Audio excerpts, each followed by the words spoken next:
তার এক জীবনের বিনিময়ে আরও অনেকের জীবন এখনো পর্যন্ত নিরাপদ আছে।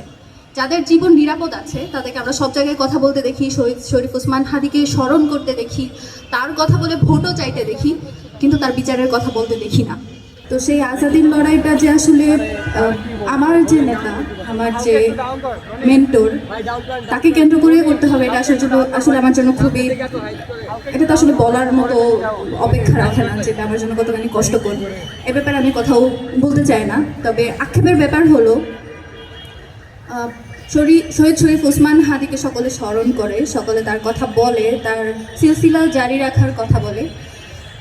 এই সিলসিলাটা জারি রাখার পূর্ব শর্ত হচ্ছে তার বিচারটা নিশ্চিত করা, এবং এই বিচারটা নিশ্চিত করা এতখানি জরুরি।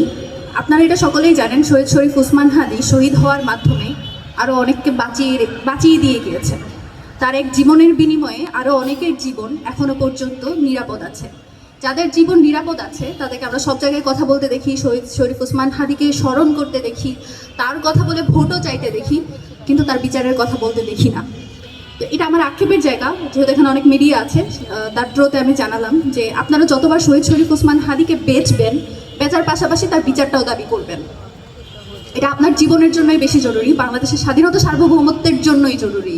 যারা বাংলাদেশপন্থী রাজনীতি করতে চান তাদের প্রথম এবং প্রধান কর্তব্য হওয়া উচিত, যারা বাংলাদেশের স্বাধীনতা সার্বভৌমত্ব নিয়ে যারা কথা বলে, যারা স্বাধীনতা সার্বভৌমত্বের লড়াই জারি রাখে, তাদেরকে যারা খুন করে তাদের চিহ্নিত করে বিচারের আওতায় আনাটাও খুব বেশি জরুরি, আপনাদের নিজেদের জীবনের জন্য, আপনাদের রাজনীতির জন্য।